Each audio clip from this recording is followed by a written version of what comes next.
brambles. Yeah. Brambleberries. Berries. Brambleberries. Okay, we are live. Okay. Thanks for bringing me one tonight. It's okay. Obviously, I don't need anything. This is my last one. You take it. I'm joking. Okay, it's Tzaddik Love. A long one. We'll break it up. Last week we took 4 lines. We spent a while. This week we have like 400 lines, as you see. Wow. Oh. Whoa! We're not gonna try to chew it off in one shot. Don't worry. That's exciting now. That's Tzaddik Zion. That's Oh. Thanksgiving special. Should we just skip to it? Tzaddik Zion. Through good tidings, one could say Tehillim. Okay, Tzaddik Vov. I gotta work on Tzaddik Zion. Person should become accustomed. Person should accustom himself to be an Olam Haba. Now, if I would tell you to pause, not look on. Did you look on? Yep. Did you look on? No. I'm joking. You don't have anything. So, what would you think? Ilm Haba, Ilm Haz. What do you think that would mean? Don't look inside. We all could read. Renachman says, accustom yourself to be an Olam Haba. Which means, in this world, somehow be Olam Habadik. What would you think? Kabule, Shabbos, meditations, his boydidus. No. Crisscross applesauce. Live in serenity. Live in serenity. Menuchas hanefesh, yishavadas. Acceptance. You agree with that? Yeah. Okay. What does he say? Dahainu lios mufrash meitaivus k'mo b'olam haba. Stay away from taivus. Oh. Sorry, guys, not so exciting. But we'll explain how it is exciting. Conscious won't even let us admit it. Mufrash meitaivus k'mo b'olam haba she'im bo lo achila v'lo shtiya v'shem taiva meitaivus abahamias akalos v'nefsadu shalom hazeh. Accustom yourself to be in Olam Haba, because over there in Olam Haba there is no taivas. There's no achila, there's no shtiya, there's no other taivas, abahamias, the animalistic taivas that are usually just withering away anyway. Right? Think about it. You want to be in Olam Haba, what is one of the greatest ingredients?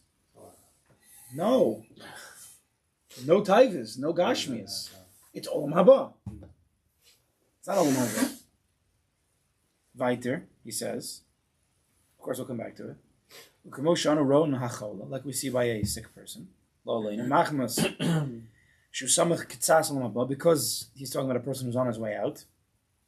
And therefore they're close to Olam Haba, the world of the souls. This person who's sick, who's on his way out, is actually disgusted by food, drink, other taivas. Taivas mishko, noshim. There's no taiva at that point. As they're dying and they're getting closer to Olam Haba, right? They're Olam Habadik. Now, it's not the enjoyable type because they're on their way out, but that's what happens. We're not going to say if you want to be an Olam Habadiki in this world, you have to separate yourself from taivas. Adrabah, he says, Kol taivas katzim usim alav. Taiva is actually disgusted. He's disgusted by the taivas. Not just he's not interested right now in food, he's disgusted by food. Mias. Machmas shusamach l'olam haba. Because since he's close to Olam Haba, she'ein bo achila shtiya, there is no achila shtiya in that place. Therefore, he's disgusted. Now, we have to understand why would he be disgusted. Just don't want it. Why did he be disgusted by it? So we'll talk. Kain yesh l'adam hargal atzma ba'oda b'chaim chiyusu b'yusu. Doesn't have to be when someone's dying. What? Doesn't only have to be when someone's dying. I think in general, people are sick. You're not interested in anything. So it could be when I was just saying, because he says achola machmashu samach kitzas olam haba. So it could be I'm wrong. Could be he's referring to just a sick person. Anyone that's sick. Anybody who's sick. You can't eat. You can't. Yeah, but it's every person who's sick. Let's say a person has a flu or something. I don't know. He's closer kitzas olam haba. Maybe. Well, in some sense, it's like you're closer to death. That's what I'm saying. Maybe it's what he means. I was taking it to the extreme. He's talking about a sick person who's really close to the next world. But okay, maybe not. Maybe it's someone and he's fine. So then Rabbi Nachman says, don't wait until you're sick, lolain, or close to death, whatever the case is, to do this. Rather, accustom yourself while you're alive, while you're still strong. You're still in your good health.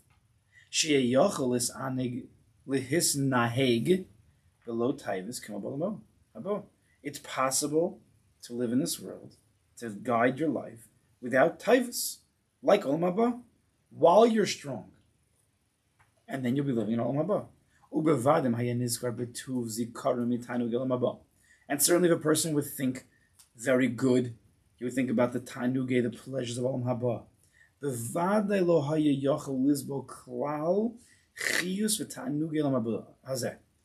If a person would be thinking well about the pleasures of Olam Haba, he would not be able to endure, to handle the chiyus and the tainug of this world.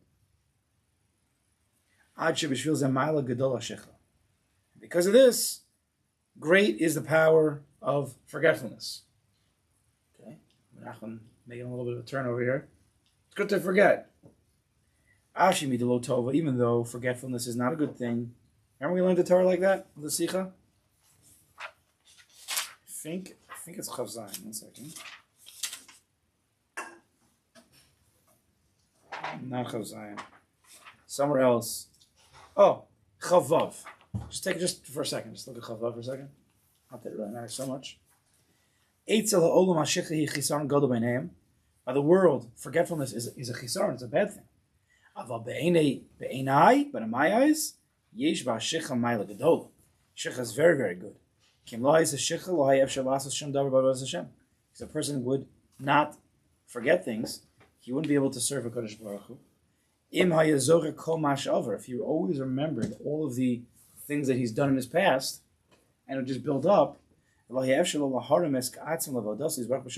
be able to lift himself up to serve Hashem because he would feel so bad and guilty and ashamed to be on the floor. Actually, but through Shikha, he's able to forget and move on. So back to our Sicha. So Menachem's a fan of forgetfulness. So he says, even though it's a midah that's generally not good, in kol zeh hi maila. It has a maila. It has something good about it. Through forgetfulness, a person can live in this world. He explains, because if a person would remember the ta'anugei olam haba, ki yesh malach gadol. I have no explanation for the next few lines, but let's just read it anyway. Ki yesh malach gadol mod. There's a big malach, big angel. She yesh lo elef roshim. It has 1,000 heads. That's right. The korosh yesh lo elef alshonos, and those 1,000 heads, each have 1,000 tongues. Or it's 1,000 heads and 1,000 tongues, let's just say. The koloshon, it's really languages. If you really read it carefully, it's 1,000 heads, and each head is 1,000 tongues. So it's 1,000 times 1,000. The koloshon yesha elef kolos, and every tongue has 1,000 kolos. So it's 1,000 times 1,000 times 1,000. The chol kol yesha elef nigunim, and each kol has 1,000 nigunim. So it's 1,000 times 1,000 times 1,000 times 1,000. We're in the billions here, sirs. And when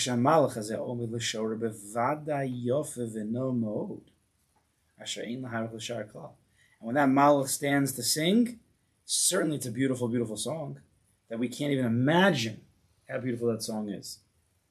And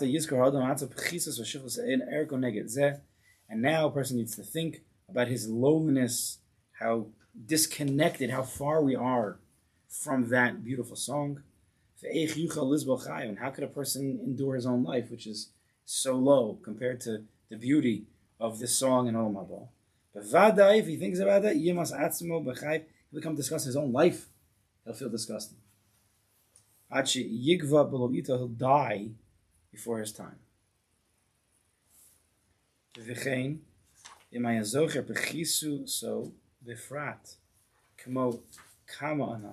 you remember his lowliness, specifically like other people, Kama Anoshim, it's like a person who's filled with dirt and garbage. with sins. If there wouldn't be any shechaf, there would not be forgetfulness, and he has a lot of past history. He wouldn't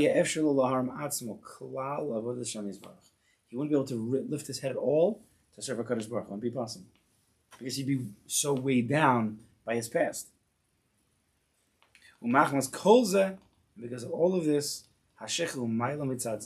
Shikha, forgetfulness, is a good thing. But a person still has to remember, very good, but he still has to remember so he doesn't lose his world. What is going on over here?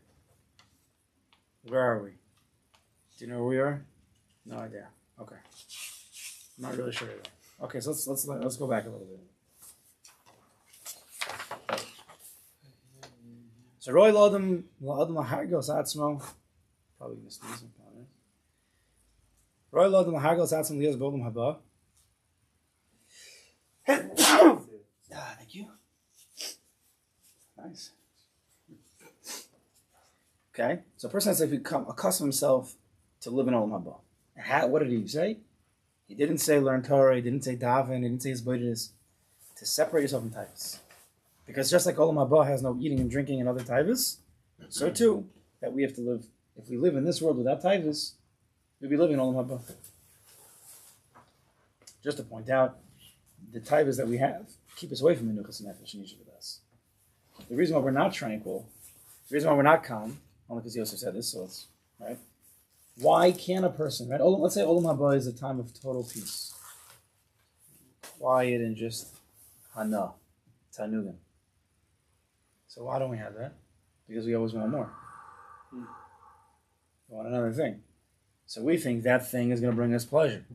What we don't realize is that wanting the thing brings us more pain than the pleasure can even give us. Because that desire has a definition, right? When you desire something that you don't have, so you're basically saying, I don't have. I'm missing something. I'm lacking something. There's an absence in my life. So I want this thing, but then I become a negative. Right? So if I want it, I don't have it, I'm not negative. And now until you get that thing, you're living in a state of, I don't have. And it might be even worse because then, but I should have it. That guy has it, I should have it. And then maybe jealousies. Or maybe you could say, I deserve that thing. And then you can get upset and angry that you don't get it because you're... So wanting the things, the Tanugim in this world, of Olam Hazeh, create more pain, less tranquility, more bilbul than if you wouldn't have wanted in the beginning. So cutting away, we'll see, at the Taivas actually helps us. Not wanting creates more of a calm, more of a tainig than wanting and getting. So level 1 here, Rabbi Nachman says, separate from the typhus. Okay.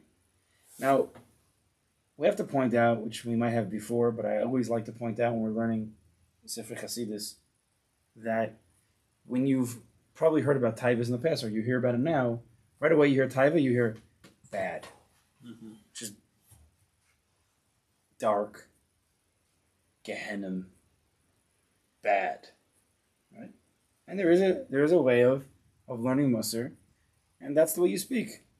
Typhus are bad for you. They're disgusting. They're low level. They're going to bring you down. Gehenna, fear the punishment, right? That whole mahalach. But that's not the mahalach of Chassidus. You don't hear Rabbi Nachman say such words.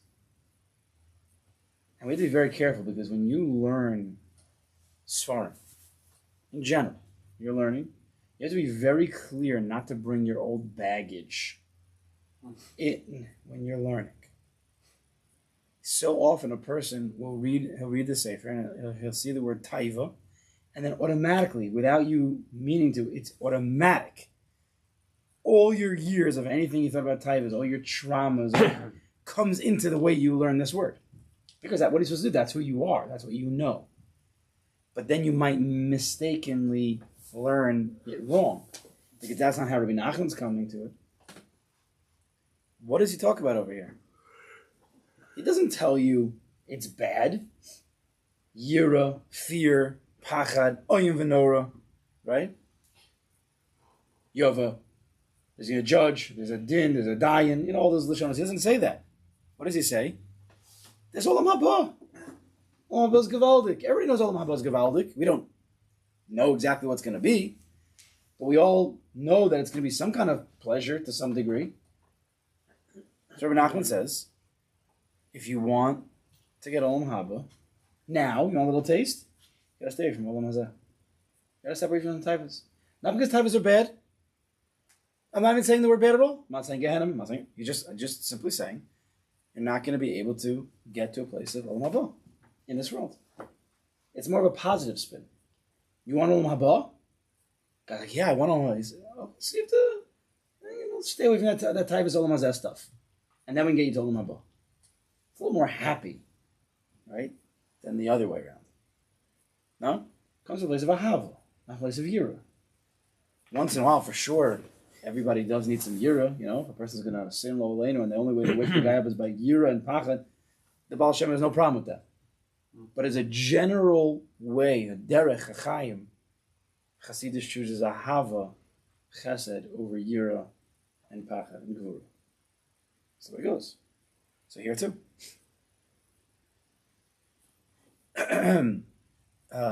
Another point that we definitely have mentioned, I'm almost positive, I don't remember where, but when we're discussing the Indian of taiva, what's the definition of taiva? How would you define it? So, you're going to say desire, right? So then you have taivas achila, you have taivas nashim, you have taivas mammon, all different types. Now people get caught in the object, the food, the money, right? That's where people get caught. But that's not what taiva means. Taiva doesn't mean the food. Taiva doesn't mean the money. What does taiva mean? The desire. The desire for it.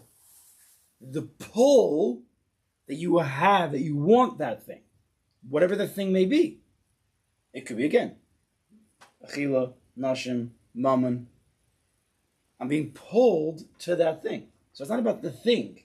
It's about the pull. It's about the connection that you're tied to that thing. Olam hazeh. You're tied to olam hazeh. Right?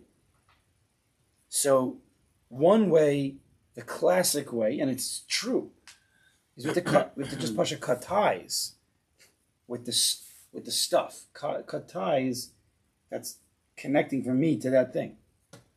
How do you do that? This is not what Rabbi Nachman's talking about here, but it's true. Stop doing the thing. Why am I connected to the thing? Because the more you engage in it, the more you're connected to it. If we would disengage, over time you lose the connection to it, the desire. Gemara says, it's Gemara in Sukkah, Rabbi Yochanan, says Rabbi Yochanan, Aver Katan Yeshul Adam. An Adam has an Aver Katan, it's referring to a man here. Marivo Saveya.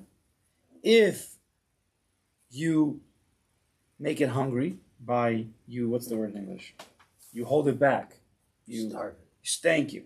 If you starve it, it's satiated. Masbio, but if you satiate it, Rav, it becomes hungry. The complete opposite of what you would think. Usually if you stuff somebody, then he's satiated and he moves on. That's fakir. The entire world of Olam Hazeh, of Gashmias, it's referring to all Gashmias, works in the complete opposite way.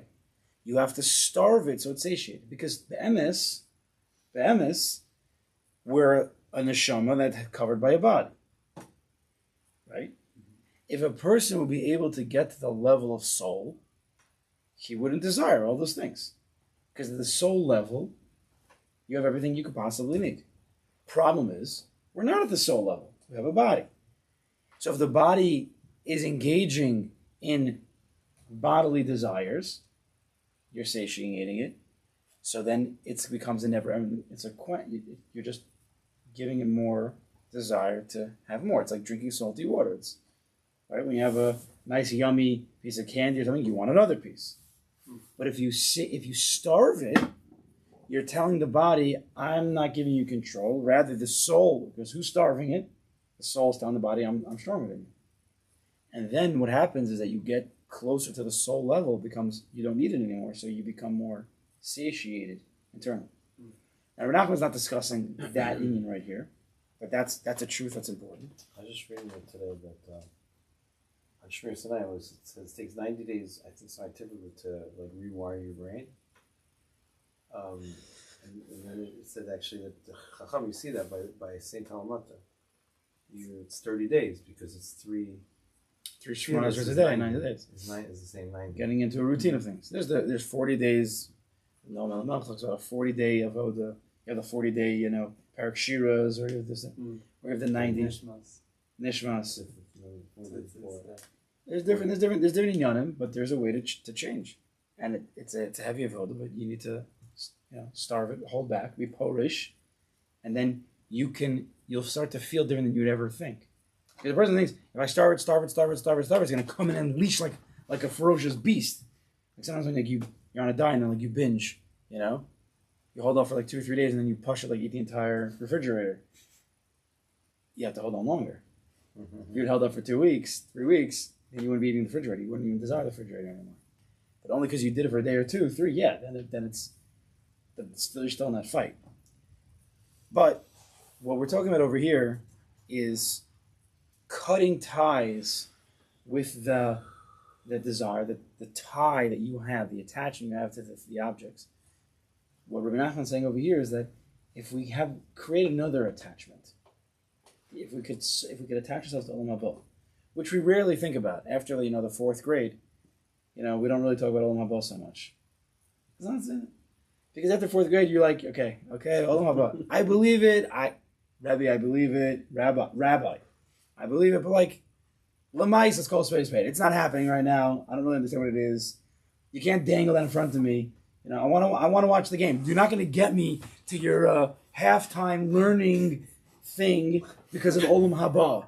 Give me some poppers or something. I need the schar right now. And that's how it works with all these learning things. You gotta give the guys the schar right now. It's a funny thing. I always find it to be it's like a tarta disaster. It's like a steer b'nei obey. You want the guy to learn, but then you're feeding him like a behemoth at the same time. So I'm not sure what. Yeah, listen, see, he's learning. It's gewalt, but you're a behemoth learning sometimes. So what's better? I don't know. Listen, it's good people learn. They should be happy. But it's a funny thing. So what we need to do is it's a 2-part process. We're not going to really referring to one, but we'll see. It's really both. We have to detach from Olam Hazeh and attach to Olam Haba. Now, it can be, if I attach myself to Olam Haba, I'll detach from Olam Hazeh. And sometimes if I detach myself from Olam Hazeh, I'll automatically attach myself to Olam Haba. But really, really, really, we're very sensitive creatures, and we need to be focused on both. You have to do both. Not because usually you learn Surmei Ra, automatically Asay Tov. Or if you do Asay Tov, automatically have the Surmei Ra. But Lamaisa, we're human beings. We need to do both. We need to actively be detaching ourselves from Taivas, actively, because we know that there's better ways, because we can live in Olam Haba if we detach. But also to think about Olam Haba, which is not an easy thing. It's really not. Because we don't even know what we're going to talk about. We don't even know exactly what it is. So level 1 is to separate. And now Rabbi Nachman says, like this. Now it brings back to the mashal of the chol. Because they're closer to Olam Haba. This is another madrega. Now he's disgusted. Before, Rabbi Nachman said you should separate from the Olam Hazeh so you can taste the Olam Haba. Because that's what Olam Haba is. It's a place where there's no desire. But now Rabbi Nachman is saying another thing, that the Olam Haba aspect will make you disgusted by Olam Hazeh. It's a bit of a different Indian. So we have a concept. Interesting. How do we connect to this mashal? Okay, that's great. So by a chola, okay, so they're sick. They don't have bodily desires. They're closer to the soul than the body, and they discussed it by the food. Okay, shkoyach. What does that do for me? How does it help me? So we know that there is a concept of a certain type of sickness. That's good. What's the good sickness? We said before The mahalach of Chassidus is not necessarily to go unless you have to. With here, it's really the hava. Right? Ahava. To want to attach yourself to positivity, to want to attach yourself to Olam Haba. Mamela, you're gonna want to detach from Olam Hazeh. But a person could come to such a place where he really, really, really feels the Olam Haba. He really, really enjoys davening. He gets a big geschmack out of learning. But he knows that when he involves himself with some taivas afterwards, he loses that tainug of the ruchnis. Right? When a person's, learning, if a person can get to a place, this is not so simple. I hope we should all be zochim to the tainug of ruchnis, the tainug of learning, the tainug of davening. If a person were able to get to that, he would then know that Ulam Hazeh, Gashmis, actually takes him away from that tainug. Because you can't dance in both parties. What is dance in two weddings at the same time? Can't dance in two weddings. Can't dance in two weddings at the same time? Can't dance in the wedding of the soul at the same time you're dancing at the wedding of the body. So we have a concept of Cholos Ahava. Right? Rambam writes, in Hilchos Tshuva, the Ketzid, he's talking about the highest way to really serve a Kodesh Baruch is out of Ahava. Rambam writes, the Chovos Levavos, and of all the gates, the highest is Shar Avos Hashem. Right? Mm-hmm. We forget this. The highest madrega is really Ahavas Hashem. That's what we want to strive towards. So Rambam writes, what is this Ahava? What is this Ahava that's appropriate? Hu sheyehav es Hashem. Sorry. Sheyehav es Hashem Ahava Gedola Yisera Azam Od, that you should be in such a strong love for Kodesh Baruch Hu. Okay, easier said than done. Ad shetei nafsho kishur b'avas Hashem, until your nefesh, your soul, is bound to loving Hashem. V'nimza shogeg b'tamid, you become mamash meshuga, infatuated. Ki'ilu chola choli ahava, like a person who's lovesick with a girl. Shein daito penuya me'ahavas osa isha, his mind cannot be free from thinking about his love for this lady. He's become infatuated with her, obsessed. He's like meshug with her. He's thinking about her constantly. In the shifter, whether he's sitting, he gets up, when he's eating and drinking, he can't stop thinking about her. Yes, says a Rambam. Right? A little bit of PG-17, what is it? Not PG, rated R, Rambam. Yeah, the Rambam's going to talk about a lady, but he talks about it, right? Because he understands we're human beings. And then he says, yes, more than that love that a person who's infatuated with a girl is the love that a person can have for a Kodesh Baruch Hu, have a bit Hashem b'leiv. So he says again, yes, Tia Avas Hashem b'leiv havav shogim b'tamid k'moshe tzvan v'chol avavcha v'chol nafshecha. V'avas Hashem l'kecha v'chol avavcha v'chol right v'chol nafshecha v'chol ma'onecha. You're obligated to love a Kodesh Baruch Hu with everything you got. People don't even know how to do that. There are sukkahs of Avas Hashem. It's not a simple thing, but you have to learn about it. This is the mashal that the Shlomo meant when he says Kol ki cholos ahava ani. In Shir Shirim, he talks about the person who's lovesick. The Kol Shir Hashirim mashal hulin zeh. The entire Shir Shirim is a mashal because the Shir Shirim, Pashup Shah, talking about a man and a woman, but the mashal is referring to Klal Yisrael and Kodesh Baruch. So if you have a person who becomes so in love with the Kodesh Baruch Hu, he can come to a place where he's disgusted by anything that would take him away. Right? A person has a very deep relationship with somebody. Anything that gets in the way of that relationship, you're going to hate it. Get away from me. Right? A person comes into a marriage with a certain baggage from before. Whatever it may be. Maybe in and he really is working together with his wife. He's really loving her. They're having a beautiful relationship. But this Indian is getting into him, and it's messing things up. It's bothering him. It's bothering her. It's creating a disconnect. So he's going to start to mamish hate it. He didn't like it before. He didn't like it. Now he's mamish going to hate it because it's ruining his relationship. Right? A person can taste abyssal olam haba, and then he realizes how olam hazeh takes him away from that. Because olam haba is not a physical taste. It's not a physical pleasure. It's a spiritual pleasure. It can only be felt if you're separating from Olam Hazeh. And if you are zocher to taste the Olam Haba through the Ahava, through thinking about it, then you're going to be so disgusted by the Olam Hazeh that takes us away from that. Ken yesh l'adam, so to a person, lahargal atzam ba'odo b'chayim b'chiyus b'riyusa. A person should accustom himself in this world while he's alive, not just like a actual sick person. We should try to make it as live in a world that we don't need typhus. If we would think deeply about the tainug of Olam Haba, we would not be able to endure the chiyas, the energy that we get from Tanug Olam Hazeh, because it takes us away from Olam Haba. It's very interesting. I think that we live in a world that, even in our Avodas Hashem, when a person wants to grow, in Avodas Hashem, he thinks one thing: more learning, more davening, more tzedakah, more Shabbos, more Yontif, more tznius if you're a girl, everything more. Add on more. Another sefer, another inyan, another segula, more. Right? It's our pasha. That's what everybody's doing. But I think that's true. That's beautiful. But there's a huge aspect of Avodas Hashem that people miss, and it might be even more powerful than adding more things. We come into the world. I was talking to somebody today. We come into the world. A human being, a man comes into the world.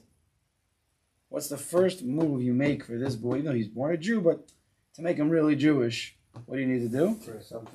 Bris Milah. You got to cut away. HaKadosh Baruch Hu made man he came into this world with something extra. The first move that we have to make as a Yid is to cut away at something. Be porish from something. Not add. You don't add to the Bris Milah. You take away. That forever becomes our avoda. Is that, of course, we have to learn more and daven more. We also have to learn how to cut away at things. Because even sometimes, even wanting avodas Hashem can bring you down. It can make you feel stress and worry. And I'm not enough because I want this thing. Right? It can actually hurt you. Because sometimes all the good intention, the olam of ruchnias, sometimes all of the well-intentioned ruchnias, the more learn, the more davening, is really olam hazeh. It's really coming from olam hazeh.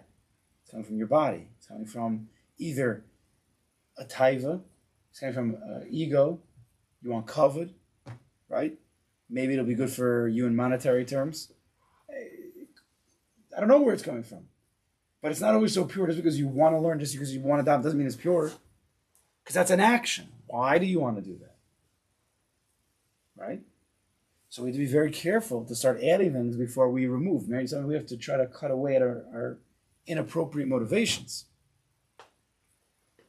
Because with the olam hazeh within the ruchnias is going to take us away from the olam haba in the ruchnias. Why is it the person doesn't feel a geshmak when he's learning? Or when he's davening? There's many reasons. Sometimes it's you don't understand what you're doing, which is a big problem. Right? If you don't understand what you're doing, then obviously you can't enjoy it. Right? But even if a person does have somewhat of an understanding, it could be that his ruchnius is really olam hazeh diga ruchnius. You understand? He's still attaching himself to olam hazeh, so he's not attaching himself to olam haba. So therefore, he does a mitzvah, and he's waiting for like some gashmias feeling. It ain't gonna happen. And then, or he says, no, I know that I'm gonna get schar for it. So then he's waiting for the schar. Because Baruch, listen, I davened today, so like, give me $1 million. It's not gonna. Yeah, maybe do it. It's not. It doesn't happen that way. That's not the schar. The schar mitzvah is a mitzvah. Schar mitzvah mitzvah. The schar of a mitzvah is the mitzvah itself. If a person will be able to taste the mitzvah, then he understands schar mitzvah mitzvah. But if you're involved in olam hazeh, you can't taste the olam hazeh b'olam haba. So we have to learn how to be porish. Achila and shtia and another element. That's the first. That's really the first move we should always be looking to make. Before we were looking to add something, is there anything that I could take away? Is there extra layers upon myself that really are holding me back? Because sometimes extra layers weighs you down. Doesn't always lift you up.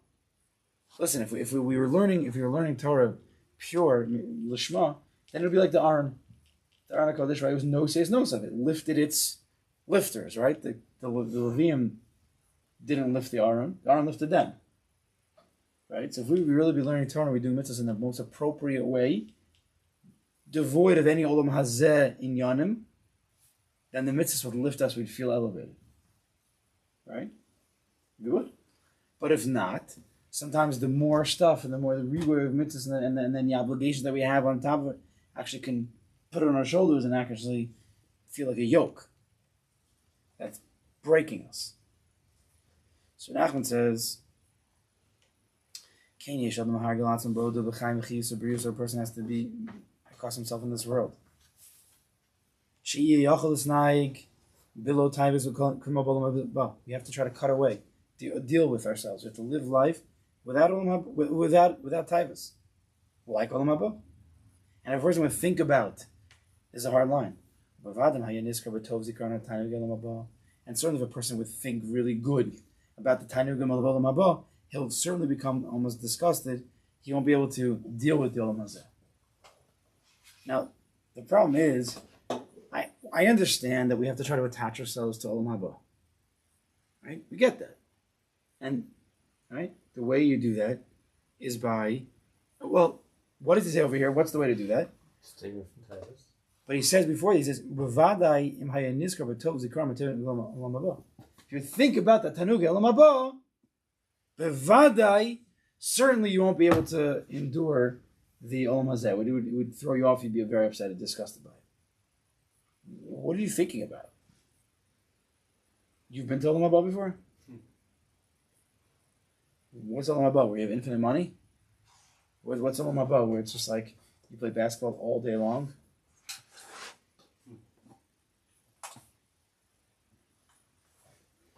So what is it? What are you thinking about? Gemara says, it's wrong pasuk really. Pasuk says, no ear has ever heard, no eye has ever seen, Elokim Zosech, except you, Kadosh Baruch Hu. Meaning it's referring to Olam Haba. No one knows what it's going to be like. No one has any idea. So what is this Zikaron Tov? And maybe another question is, if you think about it, Zikaron Tov, when you say usually when you remember something, where do you remember something from? Past. The past. What's he talking about over here? You're remembering the future? What is it, Back to the Future over here? What does that mean? If you remember the remembrance of the Tanug Olam Haba, when have we been there to know that? You're talking about the future? So I don't know. Maybe. Really, the Zikaron of the past is connected to before we were into this world. Before we were in this world, we were in a shtickle state of Olam Haba, right? We're in a state of the souls. Now, you come into this world, and now I'm saying, remember back then. How do you do that? I'm supposed to remember when I was a soul level? You can't do that. But what can you do?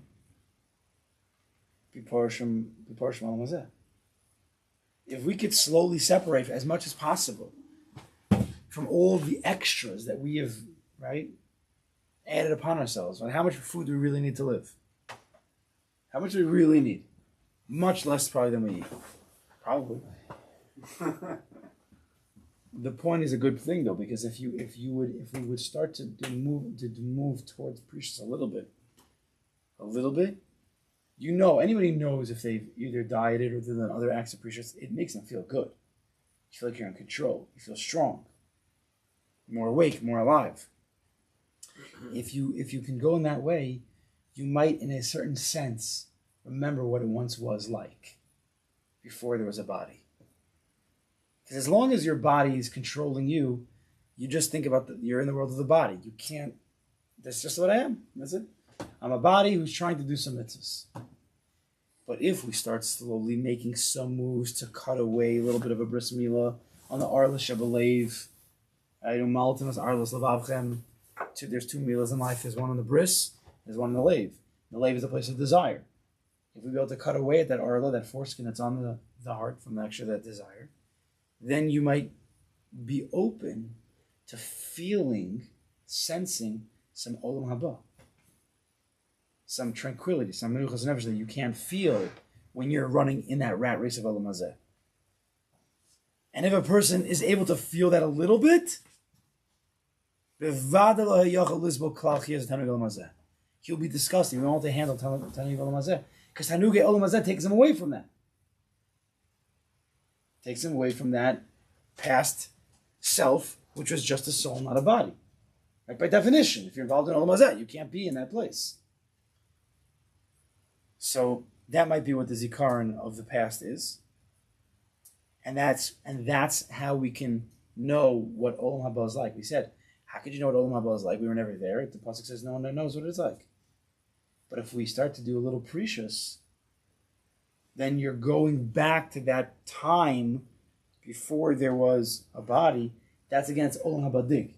And therefore, that's what you could, if you've ever experienced that you could think about. But otherwise, I don't understand really what he exactly was referring to. All right, and then he goes into the Indian of the Shechal. That's really where we ended over here. To forget, because he's saying that if a person, I think, based on what we were saying before, if Kadosh Baruch Hu would allow a person to remember truly what life was like in that world of the neshamas, in the world of the purity, in that world of olam haba, you wouldn't be able to live in this world. Not just no bechira, you would hate to be here with a passion. You would die. You wouldn't be able to be here. Meaning, you would die to go back to that place. So therefore, Kadosh Baruch Hu makes us forget. That might be part of the patch that we get, The malach patches the baby in the mother's womb. Yeah, you're looking over here, all right? Might be part of the patch to forget what it once was like, because if we would remember, we wouldn't be able to live here. Okay. So what's with the angel? I don't know. Not there yet. You could say Ramazan, I'm not sure. Think about it a little I bit. thought it was going to be a bad angel. It sounds like a good one. There's no bad. Remember, Rachman doesn't say bad.